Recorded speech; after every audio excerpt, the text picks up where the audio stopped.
Hola amigos, ¿qué tal? Sean todos y todas bienvenidos a su espacio Precisando, correspondiente a este domingo 6 de marzo del año 2022. Gracias por el honor de su sintonía. Hoy, como de costumbre, un programa sumamente interesante.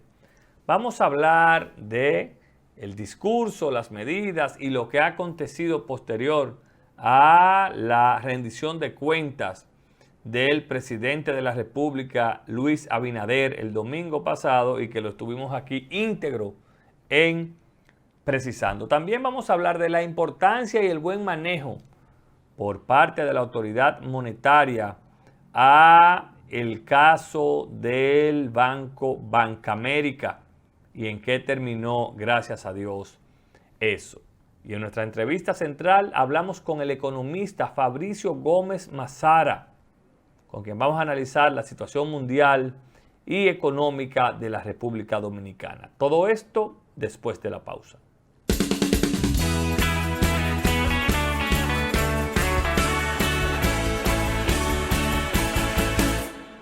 Gracias amigos por continuar con nosotros. Miren, el pasado domingo 27 de febrero, por mandato de la Constitución, como todos sabemos, el presidente de la República, Luis Rodolfo Abinader, en la reunión de las cámaras conjuntas de la Asamblea Nacional, los senadores y los diputados, rindió cuenta a la nación de lo que su gobierno desarrolló con el manejo de los recursos del Estado en el año 2021.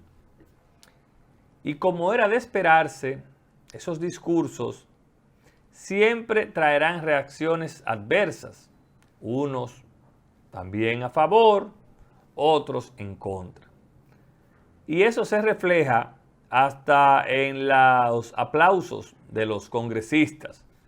Cuando usted ve que el presidente habla, olvidémonos que sea cualquiera, pero es el presidente de turno, puede ser cualquier presidente, el legislador de la oposición tiende a no levantarse, a quedarse sentado, como un gesto de que no le agrada y de que su papel es hacer oposición. Pero para analizar el discurso de manera objetiva, sin dudas hay que definir que el presidente logró una pieza oratoria muy bien elaborada, donde, quiera sea o no, explicó lo más claro posible qué había hecho su gobierno con los recursos que maneja durante el pasado año. Muchos han dicho que fue un discurso largo, pero yo entiendo que, si bien es cierto, fue un discurso que duró un poco más de lo normal, los datos que ofreció el presidente ameritaban de una extensa explicación para que él, y es obvio, pudiera desde su óptica explicar con detalles cómo se habían hecho las cosas. Yo entiendo que allí, y lo han hecho todos, el presidente también aprovechó el escenario para anunciar medidas importantes para paliar la crisis económica mundial que en este momento, y lo hablaremos más adelante con nuestro invitado, está tocando al mundo. Ese aumento de familias que entrarán al programa Supérate, que de manera correcta y de manera adecuada maneja nuestra amiga Gloria Reyes y su equipo, sin dudas son y serán un aliciente a familias de escasos recursos que por coyuntura no habían podido entrar al programa Supérate. Y que cuando usted logra hacer esa acción social, sin dudas tendrá impacto en la economía, tendrá impacto inmediático en la calidad de vida de esas familias, y eso hay que celebrarlo y eso usted no lo puede rebatir. Por eso, cuando el presidente también tocó el tema de la parte de la frontera, bueno, usted puede decir que ciertamente usted está de acuerdo o no, pero se inició por primera vez en la historia una obra para mitigar no solamente el trasiego de ilegales, sino también para mitigar el trasiego de personas, la trata de blancas, el trasiego de armas, el trasiego de drogas, el trasiego de piezas de vehículos robados. Es decir, esto es una obra que anunció el presidente allí y que incluso dio fechas que van a impactar de manera positiva, como también va a impactar el sistema de metros que se inauguraron ya, que se inició. Yo creo, y ahí quizás mucha gente me podrá ver parcializado, que para ser un año de gobierno que viene que viene tratando de recuperarse de una pandemia, muchas cosas importantes se iniciaron, muchas cosas importantes se están logrando, como es el fortalecimiento institucional. Yo creo que para nadie puede ser un secreto la intención marcada del presidente de la República de elevar la fortaleza institucional de cada una de las instituciones en la República Dominicana. Y eso se pone de manifiesto con las acciones que, como bien él ha dicho, él escucha, y eso también hay que reconocerlo. Esas acciones que van en aras de fortalecer instituciones que por años habían estado abandonadas y que otras que venían en un proceso de fortalecimiento. Bueno, qué bueno que se continúe ese fortalecimiento, porque la política no lo puede ser todo. En ese discurso, el presidente también habló, y ahí lo agrego, que va dentro del fortalecimiento institucional, de que desde el Estado se pueden hacer cosas importantes y administrar la cosa pública bien. Miren este corte y vamos a ver de quiénes se tratan y ya volvemos. También gestionamos mejor las empresas públicas, como demuestran los buenos resultados de Refidonso Banreservas, que lograron un extraordinario desempeño en el año 2021. Las utilidades netas de Banreservas ascendieron este año a 16.307 millones de pesos, con un incremento del 57% respecto al 2020. Es el incremento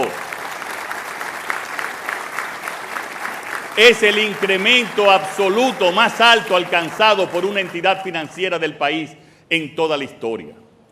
Los resultados... Ahí vieron. Y quise poner ese corto para que sepamos lo importante que es administrar de manera correcta.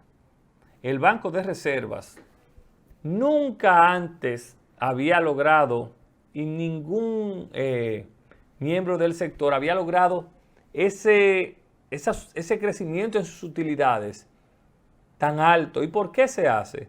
Porque se está manejando de manera eficiente. Se está manejando como lo que es una entidad financiera, y eso ayuda sin lugar a dudas al sistema que se ve fortalecido.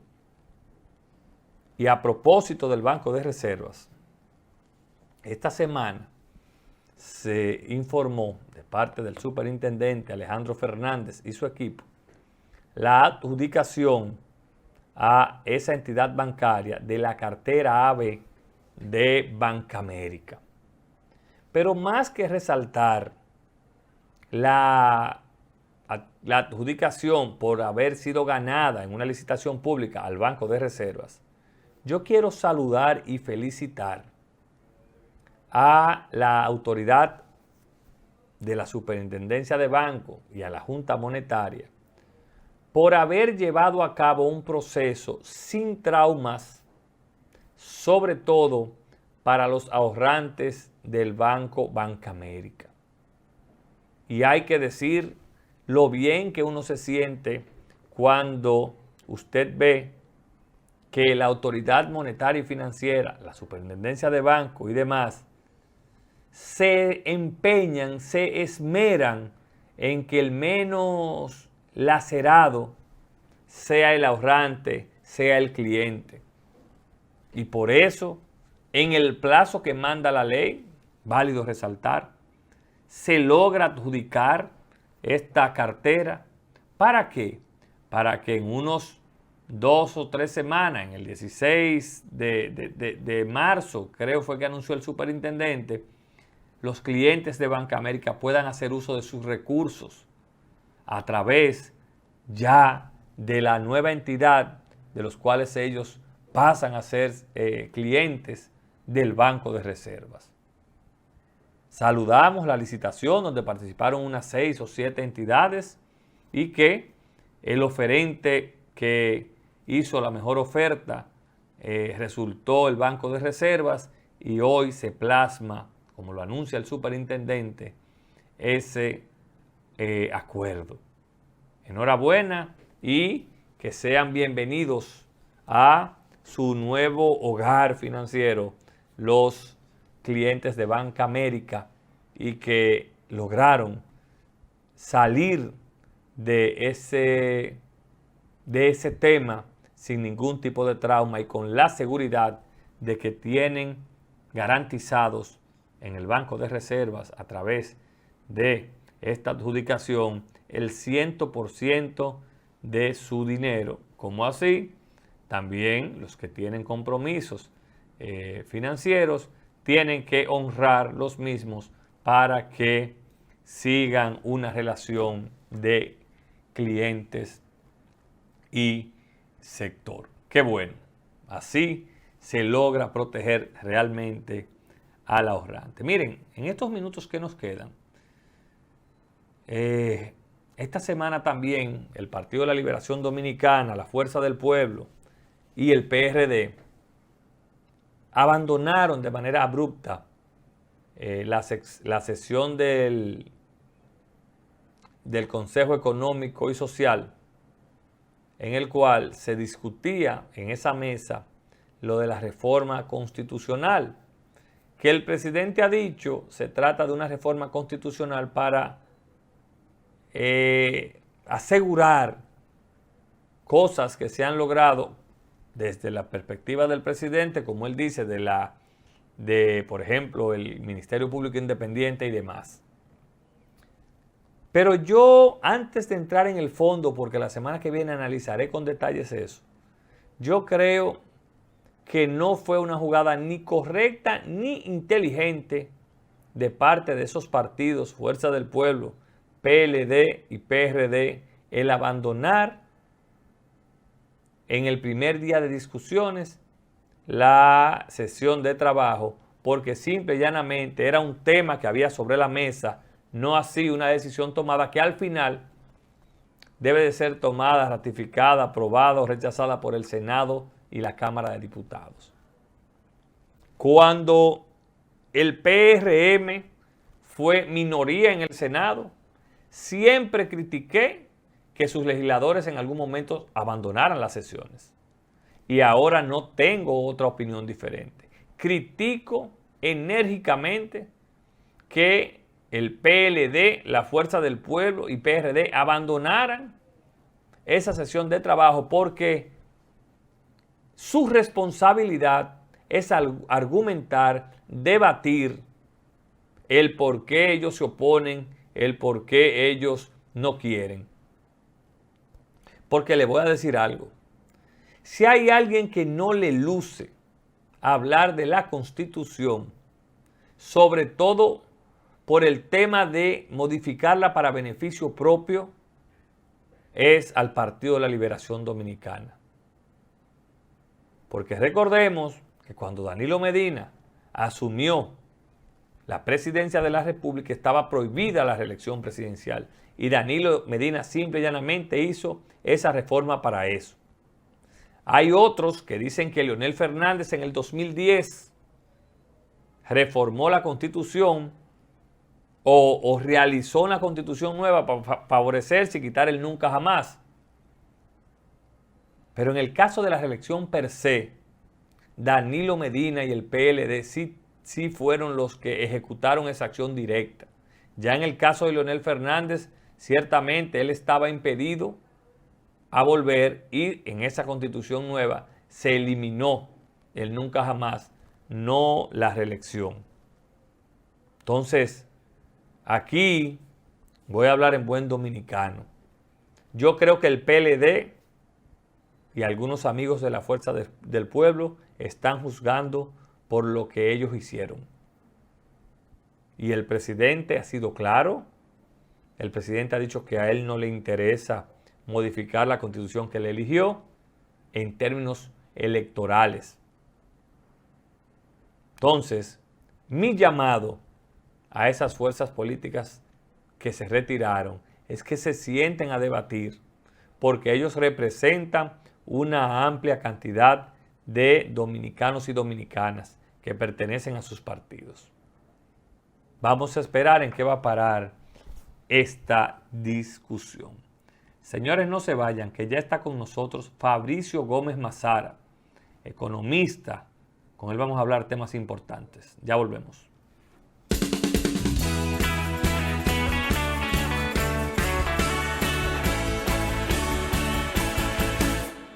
Como habíamos anunciado, nos acompaña el economista y amigo nuestro Fabricio Gómez Mazara, a quien damos las buenas noches este domingo en Precisando. Fabricio, gracias por estar con nosotros. Gracias a ti por invitarme.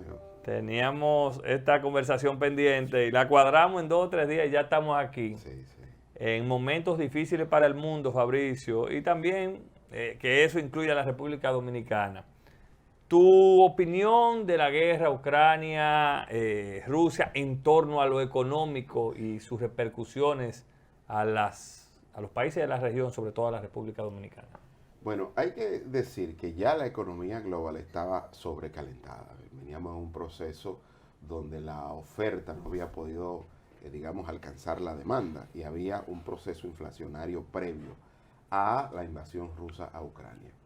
Una vez llegó la invasión rusa, pues entonces el precio de las principales materias primas se dispararon. Entre ellas no solo el petróleo, sino también el trigo, la soya, el maíz. Hay que establecer que cuando tú unes a Rusia con Ucrania, representan el 33% de la oferta de trigo en el mundo. Entonces, eso ya el trigo y creo que también el metal de parte de Ucrania. Sí, Ucrania es productor de hierro y materiales que se usan para fundir aleaciones de acero. Pero en este caso, digamos, donde son fuertes es en trigo, en materia prima. Ucrania siempre ha sido el granero de Europa.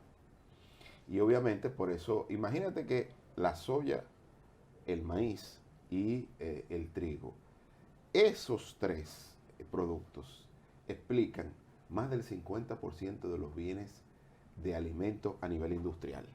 Porque uno lo ve, bueno, el trigo, lógicamente el pan, y la harina y sus derivados. En el caso de la soya se usa para todos los procesos industriales de conserva y de salar algunos alimentos. Y en el caso del maíz, bueno, nosotros que somos uno de los países que más consume pollo en el mundo, pues lógicamente per cápita, ¿no? Es la principal proteína con que los sectores vulnerables se alimentan. Imagínate lo que eso significa en términos de presión de los artículos de primera necesidad. Y en el caso de nosotros, ¿cuál, aparte de verdad de esos, del trigo, maíz que nosotros traemos desde esos países, ¿en qué otro aspecto puede esto afectar el desarrollo, el crecimiento que venimos teniendo en la República Dominicana? En el petróleo, obviamente en el petróleo. Actualmente, en estos días, se ha mantenido el Texas, el West Texas Intermediate. Ese es el de referencia. Que es el de referencia nuestra, en la vecindad de unos $115 el barril. Ese es un precio el más alto en los últimos 15 años. O sea, en términos históricos, eso es un precio muy alto, solamente superado por aquella crisis del año 2008. Entonces, cuando uno ve este precio y está viendo todo el sacrificio que está haciendo el gobierno, que el año pasado, más de 13,000 millones de pesos en subsidio al sector, y en este mes, en lo que va de año, perdón, más de 2.500 millones. En las últimas 2 semanas van como 1.000. Sí, solo para que el efecto de los precios externos, no lleguen a los precios domésticos de golpe.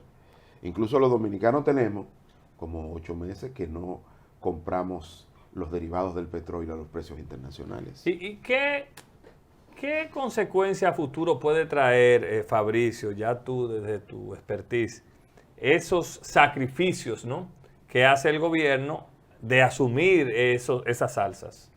Bueno, eso es sacrificio fiscal. Eso quiere decir que o el gobierno va a tener que a final de año tener un déficit mayor que va a tener que financiarlo, o, como ha dicho el director de presupuesto, va a tener que quitar esos recursos de algunas partidas presupuestarias de otras instituciones para poder, digamos, equilibrar el presupuesto. ¿Y eso cómo podría afectar, verdad, el crecimiento que venimos teniendo? Anunció el presidente en su discurso del 27 de febrero de un crecimiento el más grande de la región. Claro. ¿Eso podría influenciar en el crecimiento y cómo tú visualizas pudiéramos paliar esa parte? Yo creo que eso va a depender de la duración del conflicto y sus efectos sobre los mercados. Si el conflicto, digamos, por lo menos llega a una paz, a un acuerdo, a algún nivel de negociación, automáticamente los mercados anticipan y comienza a reducirse el precio de las materias primas. Si eso se hace rápido, bueno, el efecto va a poder absorberse a través del tiempo, en lo que resta de año.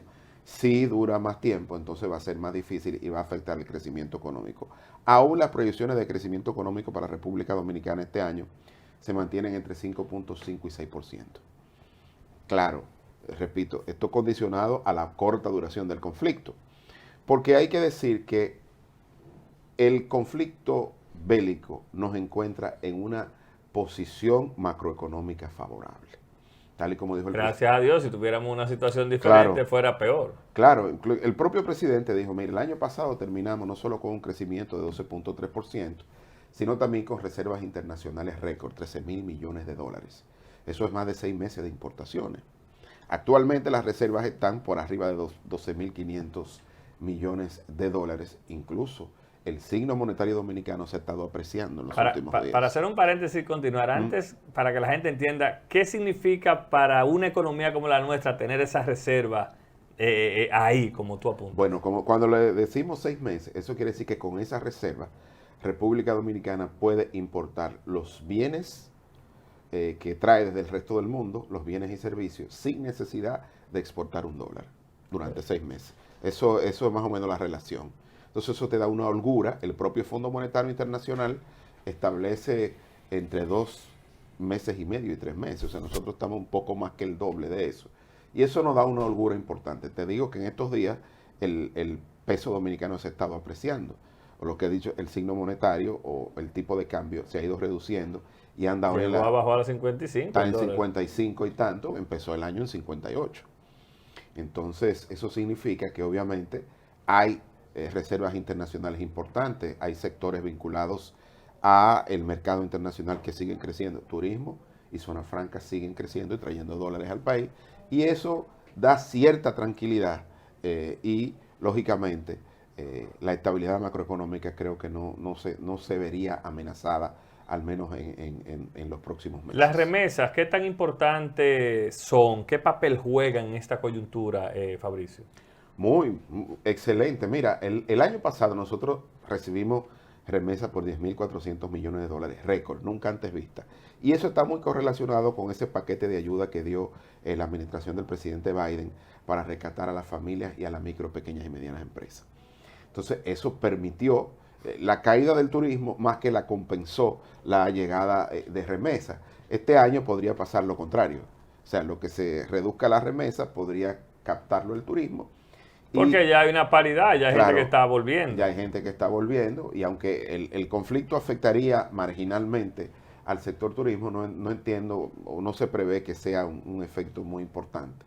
Además, el presidente Biden en el discurso de la Unión, ¿verdad?, que es el símil así como de rendición de cuentas en Estados Unidos, anunció un paquete bipartidario para mejorar la infraestructura tecnológica y de servicios, que es un proyecto por los próximos 10 años, y eso aumentaría el empleo, y cuando aumenta el empleo hay una correlación entre el aumento de las remesas de los dominicanos hacia acá. Fabricio, una de las primeras medidas que anunció el presidente Luis Abinader, ahora el 27, también fue la compra en su totalidad de Refidonza.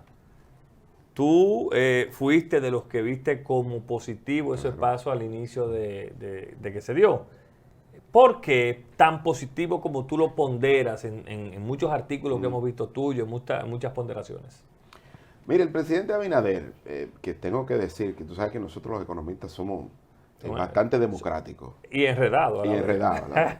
Pero yo creo que muchas personas que se cuestionaban, no era mi caso, yo siempre apoyé el tema de la recompra de la refinería y de la renegociación amigable del contrato de la carretera de la autovía del Este. Vamos a hablar de eso. Pero en el caso de la refinería, ¿tú te imaginas este momento donde se está subsidiando a los combustibles? Lo que sería la decisión si tú tuvieras que decirle a tu contraparte, a tu socio, para tomar esa decisión, la tendría que retardar. Y la capacidad y con la mala suerte que dijera que no. Claro, y sobre todo si tu socio es un país productor de petróleo, que le conviene que los precios aumenten. Y en este caso, hasta distante diplomáticamente, Claro, por nuestro vínculo con los Estados Unidos. Exactamente. Entonces, yo creo que eso fue inteligente de tu punto de vista. Muy inteligente, y le ha permitido una capacidad de absorción importante para el tema del subsidio, porque tú lo puedes manejar con la refinería, como tú eres digamos, el dueño como Estado, pues tú puedes decirle a la refinería, bueno, vamos a llegar a un acuerdo de pago vía el Ministerio de Hacienda, vamos a tratar de ver cómo en el tiempo te voy pagando, sin afectar tu flujo, obviamente, pero tampoco sin afectar la paz social en el país. Cuando el presidente se refirió específicamente a dos instituciones que por las características que juegan, pocas veces uno ve que se resaltan en este tipo de rendición de cuentas, tanto el Banco de Reservas como Refinería. El presidente habló de que es una demostración que se puede administrar la cosa pública de manera correcta y avanzar.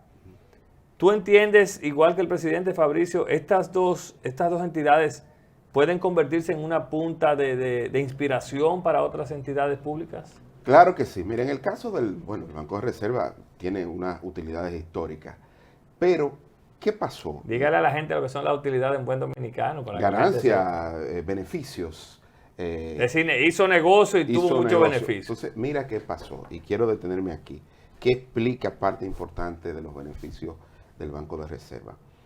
Cuando llegó la pandemia, tanto el Banco Central de la República Dominicana, a través de los incentivos monetarios que dio, reduciendo la tasa de referencia y colocando o especializando 215 mil millones de pesos para las micro, pequeñas y medianas empresas, muchos bancos privados, y eso es entendible, ¿qué hicieron? Se recogieron porque aumentó el riesgo sistémico, el riesgo de no pago.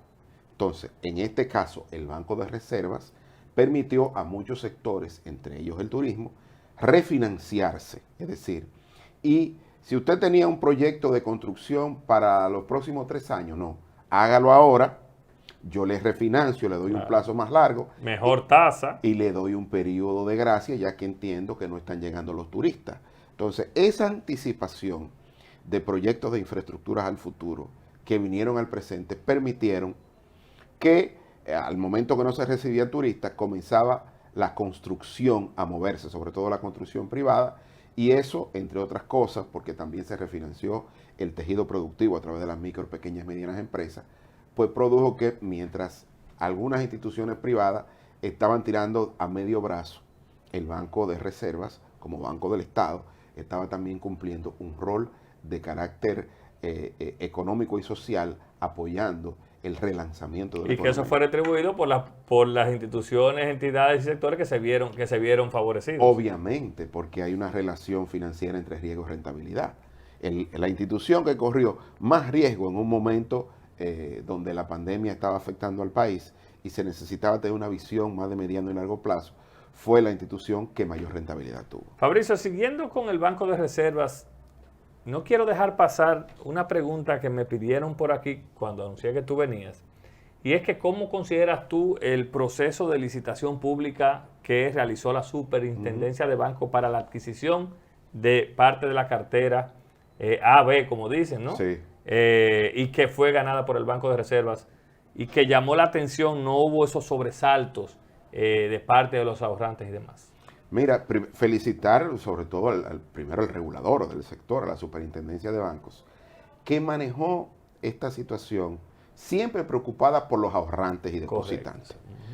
Fíjate que... ¿No hubo violación ahí de la ley monetaria y financiera? Todo lo contrario. Okay. Recuérdate que el superintendente de banco es miembro ex oficio de la Junta Monetaria, que es quien toma la decisión en ese aspecto. Entonces, ¿qué hicieron ellos? Dijeron, miren, la cartera A y B, excluyendo a las personas que estuvieran vinculadas a la administración anterior, de Banca América. De Banca América, ¿verdad?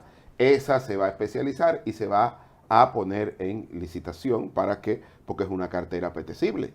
Son 6,000 y pico de clientes. Creo. Sí, 3,000 y tantos millones de pesos, una cartera buena, porque es una cartera IB, como el filete, ¿no? Por decirlo en buen dominicano. Así es que hablan los economistas, de los huesos y claro, el filete. Claro, exacto. Y lógicamente el Banco de Reservas, pues licitó, hizo la mejor de las ofertas y ya a partir de esta semana los antiguos clientes de Banca América ya son clientes de pleno derecho del Banco de Reservas. Cuando dice el superintendente, el administrador del Banco de Reservas en una firma que vimos, a partir del 16 ya pueden acudir, es decir, ya esos clientes, Fabricio, pueden acudir al Banco de Reservas como clientes a hacer uso de sus recursos. Ya van a tener su número de cuenta, ya van a tener, tienen que ir a cambiar sus regularizar tarjetas de débito, tarjetas de crédito si tienen otros servicios conexos. Y obviamente van y ya van a ser como usted y como yo, como la mayoría de los dominicanos que tenemos una cuenta en el Banco de Reservas. Fabricio, vamos a hablar del manejo económico que ha dado el gobierno, no a la pandemia, porque ya yo creo que nosotros mismos tenemos que ser los que ayudemos a salir también de esos términos. Pero en este año 2021 que culminó, 2022, ¿cómo calificas el manejo económico? Y explícanos, ¿cuál fue el truco para que la República Dominicana, en medio de una pandemia, y si hay que usarlo, creciera sobre 2 dígitos la economía? Mira, siempre hay que hacer un punto de partida. Ningún presidente en la historia de la democracia ha llegado en un momento tan complejo en materia de la finanza pública. Tan complicado. Como llegó el presidente Luis Abinader. El año 2020, la economía dominicana decreció en 6.7%. Esa es la caída del producto más grande que registra la historia, solamente superada por el año 1965, que fue un año de guerra, donde se destruye valor, ¿no? Todo, claro. Entonces, obviamente, aquí el presidente tomó medidas importantes, mantuvo otras hasta abril, que eran los programas de apoyo tanto a las familias como a las empresas, pero además comenzó todo este esquema de refinanciamiento de los sectores productivos. Mira, no hay forma de explicar este crecimiento sin esa estrategia de mediano y largo plazo. Comenzó a apostar por el sector turismo. Recuerdo que a los turistas, para que vinieran al país, creo que a través del Seguro Banreservas. Y el Banco de Reservas y el Ministerio de Turismo. El Seguro Salud. El Seguro Salud para que ellos no tuvieran que gastar de bolsillo en el caso de cualquier eventualidad. En medio de el COVID. En medio de la pandemia. Y eso lógicamente era una ventaja. Mientras otros países cerraban su frontera, este país comenzaba a dar señales de que era posible hacer compatible el tema de la llegada de los turistas. Hemos hecho cosas, pues también la tercera dosis fue aquí que se inició. Claro, claro. Por eso, cuando digo creatividad y mirar un poco hacia el futuro y no ofuscarse con la actualidad, que daba para eso y para más, ¿no? Incluso afectaba mentalmente a muchas personas. Entonces, eso es lo que ha producido este resultado. Crecimiento histórico, recuperación del empleo, recuperación de muchos sectores productivos, pero algo muy importante desde el punto de vista político. Todo eso se hizo con paz social y paz laboral. A muchos países salir de la pandemia le ha costado problemas políticos, cambios de gobierno inesperados, problemas sociales, enfrentamientos. Presidente preso. Todo eso, sin embargo, nuestra democracia y sobre todo la madurez que ha exhibido el presidente y una capacidad de resiliencia que ha tenido la economía, pues lógicamente han dado este resultado. Fabricio, tuvimos hace un par de semanas al ministro de Trabajo y nos hablaba de esos aumentos a sectores que estaban olvidados. ¿Cómo impacta esto, Fabricio, la economía dominicana, estos aumentos de sectores como los cañeros, los agrimensores y demás? Bueno, mira, yo creo que el ministro del Trabajo ha hecho, Sabemos ya que hay un Ministerio de Trabajo, por lo claro, menos. ¿no? Y que se ha puesto a negociar de manera sectorial los aumentos salariales que tanto reclamaban los sectores. Y repito, lo ha hecho sobre la base de la negociación, sobre la base de hacer una intermediación laboral efectiva a través del Él no se ha ministerio. echado para ninguno de los lados. No, y lo ha hecho bien. Y te digo, un aumento de salario a los cañeros, al sector turismo, al sector zona franca, entre otros sectores, con un promedio por encima del 25%. Eso es más que la inflación. Es decir, Claro. en términos reales han mejorado Su sus condición. ingresos laborales, lógicamente. ¿Qué dicen los números, Fabricio? ¿Qué se espera para este primer trimestre y semestre en la República Dominicana? Mira, yo creo que ahí comienzan a llevarse a cabo proyectos de infraestructura que estaban con alianzas público-privadas, que ya están comenzando a verse. El gobierno sigue una estructura de anuncios y de construcción de obras de infraestructura. Vamos a ver si la pandemia nos acompaña. Yo creo que este va a ser un buen año, a pesar de los pesares. Y lógicamente hay que ver el futuro con optimismo. Porque mira, el Banco Central anunció que en enero la economía creció 6.3%. Es decir, incluso en las condiciones internacionales complejas, aunque todavía no había llegado la invasión de Rusia a Ucrania, el país tenía la capacidad de crecer y de crear empleo.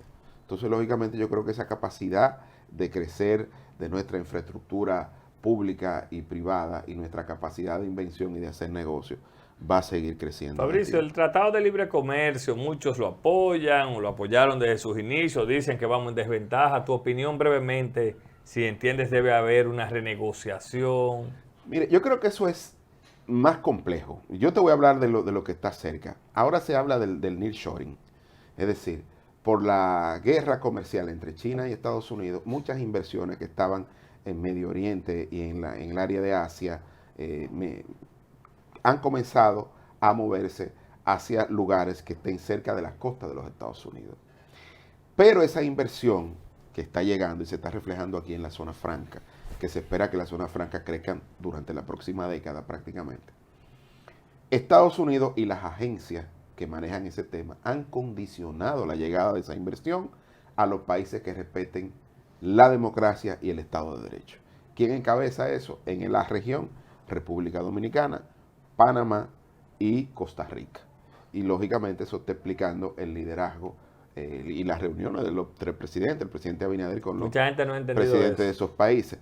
Y ese es el resultado del nearshoring. Yo creo que ese es el primer approach para uno ver, porque a veces cuando tú quieres cambiar acuerdos comerciales, hay realidades que van más allá de lo que tú mismo estás Y que casi siempre esperando, tienen ¿no? ganancia de causa los grandes países. Exacto, pero ahora países como el nuestro tienen una ventaja en el sentido que con el nearshoring ya República Dominicana es un país que tiene una experiencia importante en materia de zona franca y dentro de pocos años va a ser uno de los motores del empleo formal de la economía. Fabricio, mucha gente le huye al término de reformas fiscales, reformas tributarias, porque lamentablemente gobiernos pasados lo han asociado solamente a aumento de impuestos. Ujú.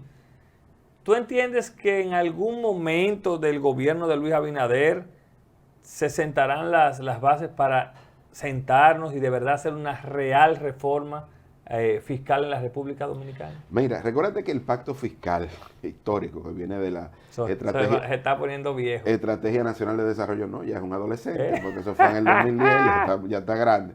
Entonces, hay que ver, porque ¿qué vamos a hacer? Porque es cierto que después de la pandemia se necesita un Estado más fuerte.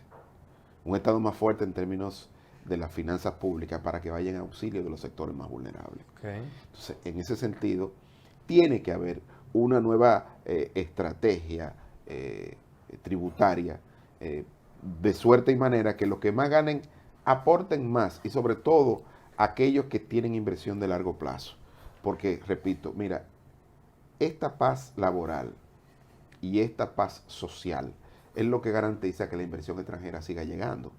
Fabricio, pues entonces tomando esa parte, ¿tú estás de acuerdo, para ponerte un caso específico, la placa, tú estás de acuerdo que el que tenga un vehículo de alta gama pague más que el que tenga un vehículo del mismo año que sea utilitario?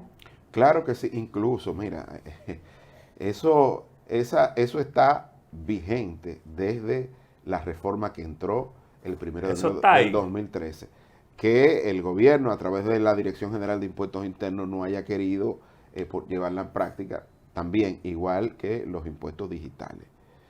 ¿Tú estás de acuerdo también? El tema, claro, pero hay que tratar de reorganizar el sector, es decir, hay que comenzar a ver cómo esto pasa, porque mira, ¿qué sucede? Con el negocio de las telecomunicaciones, hoy la rentabilidad está en el manejo del contenido, no la infraestructura. Entonces, claro, porque tú pones cualquier emisora para poner un tema en un cuarto ya. Exacto. Entonces ahora lo que manejan las plataformas grandes, Netflix, YouTube y todas esas plataformas, están, como los impuestos tienen un carácter territorial, esas plataformas tienen unas direcciones tributarias en paraísos fiscales. Entonces es muy difícil caerle atrás al tributo y hay que negociar con ellos. ¿Tú eres partícipe de que se amplíe ¿cómo se dice? La base. La base del ITEVIS, que se reduzca o se suba? ¿Qué tú planteas desde tu óptica? Mira, yo en el caso de la base del ITEVIS ya es muy poco lo que queda digamos, de capturar, de ampliar. Sin embargo, yo creo que hay que tratar de ver de cómo hacemos un impuesto parejo, porque el tema nuestro que tenemos impuestos que chocan entre sí. Entonces hay por ejemplo, ahora que se está hablando del nuevo proyecto de ley de hidrocarburos, se le va a poner impuesto a las empresas que son generadoras de sistemas aislados y que venden, eso no subsidian, eso venden el kilovatio hora más caro y directo. Bueno, eso tienen que pagar impuestos. Eso no se puede beneficiar de los incentivos que tiene ese sector. ¿Tú eres partícipe de que las exenciones se eliminen en este momento a todos los sectores? Yo creo que hay que revisarla, porque cada sector tiene sus características. No quitársela a todo el mundo. No, cada sector, por ejemplo, Zona Franca, tiene unas características particulares. El sector turismo tiene unas características particulares que aunque se ha estado negociando el tema de precios, ¿no? Porque es una cadena y tú tienes que negociar cada año con ellos los precios de transferencia. Pues lógicamente esos son sectores que hay que ver, cada sector tiene una particularidad. Finalmente, la calidad del gasto en este gobierno, ¿cómo lo evalúas? ¿Ha cambiado? Y si eso se refleja en ese crecimiento, en esas recaudaciones y demás. Bueno, lo que pasa es que este año y el año pasado la calidad del gasto le explica un mayor aumento en el gasto social. En medio de una pandemia, lo que se ha destinado al sector salud, que es un sector, como decimos nosotros, digamos que una capacidad esencial, ¿no? Sin salud usted no tiene nada. Entonces el gobierno se concentró en eso. Y sí, la calidad del gasto ha mejorado. El sector salud, cuando tú juntas salud y educación, pues se han llevado la gran parte del presupuesto, así como los programas de protección social. Fabricio, gracias por haber compartido este domingo con nosotros. No, gracias a ti y a tu orden. Encantado de estar aquí. Que usted debe hacerlo más a menudo porque la verdad que explicas muy, muy claro. Yo creo que la gente eso lo entiende poco de los economistas. Muchas gracias, Fabricio. Gracias a ti. Fabricio Gómez Mazara fue nuestro invitado central de este domingo en Precisando. Ustedes no se vayan, ya volvemos con la parte complementaria. El Ministerio Público desarrolló en Santiago, Santo Domingo, La Vega y Puerto Plata la Operación Discovery, con el objetivo de desmantelar una amplia red criminal transnacional que estafó a cientos de ciudadanos en Estados Unidos de diversas formas, incluyendo la extorsión sexual, económica y el robo de identidad. El turismo de República Dominicana experimentó el segundo mejor mes de febrero de toda su historia, con la llegada de 566,000 pasajeros, lo que representa un crecimiento de 268% con respecto al año 2021, manteniendo la tendencia de recuperación que ha tenido ese sector desde septiembre del año pasado. En el plano internacional, el secretario general de la OTAN afirmó que la creación de una zona de exclusión aérea en Ucrania podría acarrear consecuencias graves para toda Europa tras considerar que el único modo de incursionar sería mediante el envío de aviones de combate de la OTAN al espacio aéreo de Ucrania y luego imponer esta zona de exclusión aérea derribando aviones rusos, lo que podría llevar a un enfrentamiento directo entre Rusia y la Alianza del Atlántico, desarrollando así un conflicto a mayor escala.